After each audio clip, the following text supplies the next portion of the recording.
Hello, this is Martin Coleman, and I'm going to give you a short little tour of Blackboard to kind of get you familiar with things. When you first log into Blackboard, you're going to notice that you have a selection of classes, and this can vary depending on how many classes you're enrolled in, how many you've taken in the past, and you may see old and new ones on here. So you have to look for your class to find it to access it. On the left side, you may notice a few things that you may or may not use in the future. Your announcements. Any new announcements are automatically going to pop up in this area. There's some tutorials on how to use Blackboard, and then some tools as far as setting up and using your Blackboard. But all these tools are also inside your courses, so most times we don't need to use anything like that. You also have a couple tabs up here at the top that are kind of handy for getting around. The welcome is always this page that gets you back to your list of courses, or there's another option of courses that gives you just the course and kind of a list format, and sometimes this is easier for people to find what they're looking for as far as their course that they're taking. But in general, most times you log into your welcome and then you go to your course that you're taking. Almost all courses start off by having the announcement page pop up, and the newest announcements are always going to be at the top of the list, and generally they're there for about 7 days, so you have a week to read announcements that are left by your instructor. On the left side, you're going to see some navigation links here, and this can vary depending on what your instructor chooses as far as the order, what ones they're using. They can rename these, but most times they're going to leave them what the default name is, and they're going to be in the similar arrangement as you'll see here. Simply clicking on any of these will get you to that area. It should load pretty quickly, and you'll see the content will always change on the right. The course documents is going to be most times where students will go to start their class, and they're going to have different things that you'll see where organized by folders or these little items that instructors are going to post. And each one of these, you just simply click on the title. That'll open up the folder, open up the item, and you can navigate through any of these. Once you've gotten to your content and you've read it and you want to go back, there are some little what they call cookie crumbs up here that'll get you back to that area. Or you can simply come over and click the navigation on the left here, and it does the same thing.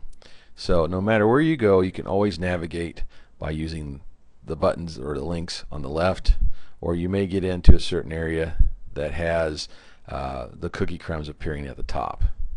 So as I go deeper and deeper, you'll notice that these appear at the top. Generally, everything that you see here is actually in an instructor view with these little buttons, so you may not find them in your version of Blackboard. It's something that I have as an instructor, and we're going to talk about later as part of this online learning class. You know, we can learn so much about Blackboard, but also as a teacher how we can use this. So kind of give you some looks at things that you may see only from an instructor side. But in this class, most times in every class, you want to read the syllabus first. Gives you the basics as far as the course objectives, we're going to meet, what to expect, what to do, grading, things like that. You'll also then go to your course documents, and most all, but not every instructor will use this to put the content in of what you're going to cover each week or each section or month. I tend to put dates that we have for when we're going to start content, and then each week I supplement with an assignment that has a due date, and you'll notice the due dates are listed, so you can go through week by week and see what we'll be doing ahead of time, and that way there's no surprises at the end of the semester.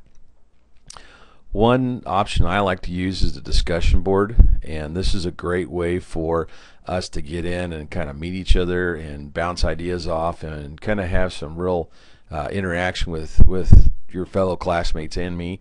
And any of these, you just simply click on the week. You can go in and see what has been posted in here. Simply click on the little link to view what has been posted up, and then we can click a reply button to go in and enter some kind of comment or idea to our fellow classmates. In general, I expect most students to check this at least once a week, maybe twice a week. When you respond, just type it in like it's a Word document, and when you're finished, hit submit, and it'll post it up there. I always allow these to be edited, so you can go back and change things if you misspelled something, or you have to put a new link or some information in there, and that'll take care of it as far as any changes you want to make. But generally, this is something you want to check a couple times a week and go in and reply to at least a couple other students' posts or my posts, and it shows that you're participating in the class, and in my class you get points for that. Some other things that may be of interest in the tools area. These are tools for the student, and you're going to see a whole bunch of them in here. Most of these will not be used for every class. Some of these will be used in most classes. The biggest one you'll probably want to check is the My Grades, and this lets you see what your score is. Now I've got an error popping up because I'm an instructor and I don't have any grades. You guys will have something that looks like a spreadsheet and have what's required for certain times and then what your grade is. You may see dates tied to the different columns in there for an assignment. Those are generally when they were first put into the grade book, and they're not actual due dates. The due dates will be in the assignments area. But these are basically little shortcuts that as the instructor chooses to put things in, they can send emails to students. You can send emails to other students. You can send it to the instructors. You can join groups. You can go to discussion boards. They've got places to keep contacts or collaborate with each other. There's all kinds of things that could be in here. I'd tell you just to go ahead and look around at them. You're not going to hurt or break anything, so feel free to click on these different areas and just kind of see what's in there. One other area is external links. This is pretty popular for different classes if they want to have resources for students or tools that they may use quite often in the course. So something to check out when you're going through Blackboard. The rest of these down here are kind of things that might repeat in different areas. The discussions are the same as the discussion board. I just kind of left this up because you might see it. Groups are where Blackboard can have 2 or 3 people, maybe 8 people put into a group, and they have their own discussion board and email and other things, so they can work as a collaborative group in a class.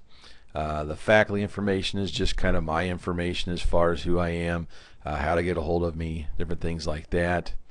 The communication in this class has a lot of the same thing as the tools. I'm not sure why they have so much repetition in Blackboard, but you may see some of these things and realize they're the exact same thing. So it's not as much as what you might worry about. That has some assistance for students and teachers in there. Now, one thing you won't see as a student is this course management control panel. This is something I have as an instructor that lets me go in and change things as far as what students can see, what they can do, who can be in a class, customize the look and feel of it. So it's something you're not going to see, but it's there. This is kind of basically how we go in and change and update Blackboard. So that's kind of a short tour there as far as Blackboard or what you might find and see. Most of it's fairly simple to figure out and really doesn't take a whole lot to learn where to click and navigate. It's more on how the instructor decides to lay out and organize your course and what kind of path you're going to take. So that will probably be your biggest challenge in the future when taking classes on Blackboard, but hopefully this will be a good one, and I'm looking forward to getting to know you guys over the rest of the semester. Have a great one.